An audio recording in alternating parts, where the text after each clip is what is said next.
Welcome to the Freelance Insider Podcast, the podcast where we take a close look under the hood of the freelance world. I'm your host, Al Calder, a freelance writer and audiobook narrator. I'm here to help you with your freelance journey. Whether you're just starting out or looking to ramp up your freelance game, you're in the right place. Welcome back to the Freelance Insider Show.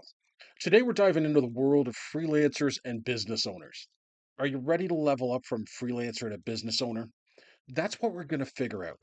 There's this one line from a YouTube video I watched recently that really sticks out to me. The gear doesn't make you money, the business makes you money. I think this is a great place to start. It's such a good point because there's a lot of people out there who think if I just get the latest camera, if I just get the best whatever, then I'm going to be successful. But he's saying it's not about that at all. It's about the business. So it's not even about being good at what you do necessarily. You could have the best camera in the world. But if you don't have a plan, if you're not thinking about the marketing, if you don't understand your own value, none of that matters. You're not going to get very far. You got to figure out what makes you different. It's not enough just to be good at what you do. You have to figure out what's your unique selling proposition. What is the thing that makes you stand out? Because if you're just like everybody else, then why should people hire you? You need to really shift your mindset. You have to start thinking strategically about your work. What does that actually look like? Well, it's about taking control, I think. Like, not just waiting for things to happen, but making them happen. Getting noticed, tracking your results, and really investing in your own growth. You're not just a freelancer anymore, you're a business owner. And that's a whole different ballgame. It's also about building a brand, right? That's key, but what does that really mean? It sounds kind of like this big abstract idea. I think people hear branding and their eyes kind of glaze over a little bit, but really it's about figuring out who your ideal client is and then building a brand that speaks directly to them. So it's not just like coming up with a logo and a color scheme. No, it's way more than that. It's about your values, your messaging, your whole approach. You're solving problems, not just offering generic services. That makes sense, right? An article I read recently about a designer who was really talented but totally undercharging comes to mind. Then she had this moment where she realized, wait a minute, okay, I'm actually bringing a lot of value to those clients. So she took the leap. She incorporated her business, hired some help, and she started pitching her services at a much higher rate. And guess what happened? She landed a huge client, like a really big deal client. See, that's what I'm talking about, right? Knowing your worth and then presenting yourself as a business owner, not just a freelancer. It changes everything. It really does. Stop thinking about taking pictures. Stop thinking about making videos. Stop thinking about writing articles. Think about solving problems. What does it mean to solve problems? Well, think about the idea of productized services. It's basically about taking what you do, your skills, and your knowledge, and packaging them in a way that's really easy for people to understand. So it's not just like, hey, I'm a designer, hire me. It's more like, I help businesses create websites that convert. You're offering a solution to a specific problem. And that makes it easier for people to say yes, because they know exactly what they're getting into. So this is where it gets a little wild. For example, as a business owner, you have to always keep in mind protecting yourself and your brand. Did you know that if someone takes a picture with your camera, they technically own the copyright? Little details like that can be so important to your success or failure. It makes you think about all the legal stuff for sure. I mean, as a business owner, you really have to protect yourself. You need contracts. You need to understand things like work for hire. Make sure you're not getting taken advantage of because it's easy to forget about all that, especially when you're just excited to be creating and working with clients. You're so focused on the creative side, but the legal stuff, it's just as important, maybe even more important in the long run. It's like the foundation of your business.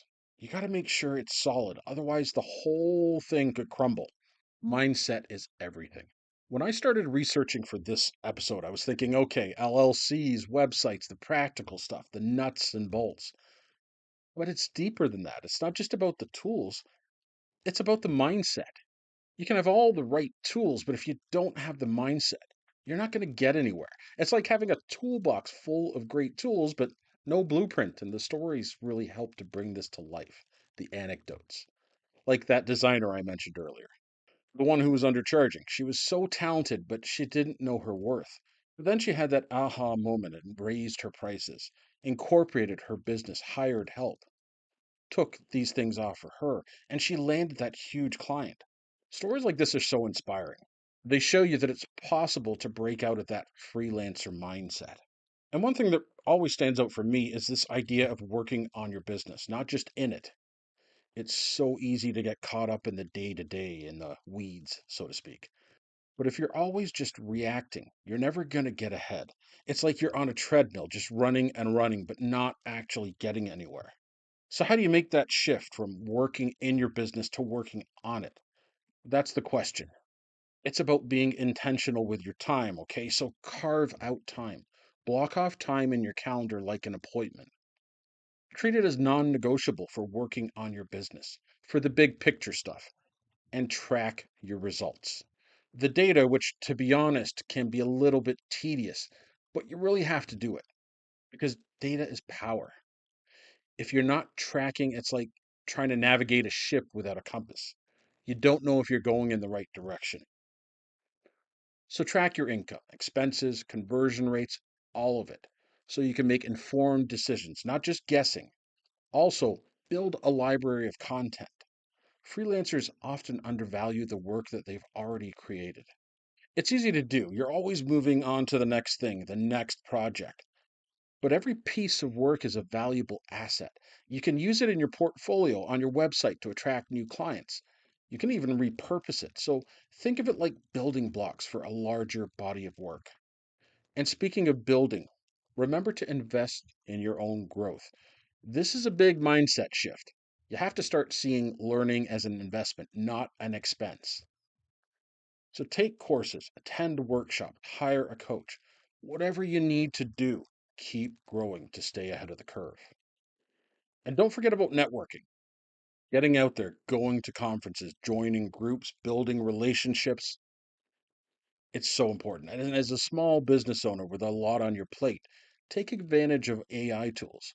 Oh, yeah, AI is changing everything. I know it's a little bit scary, but you can use AI to streamline tasks, free up your time so you can focus on the big picture stuff.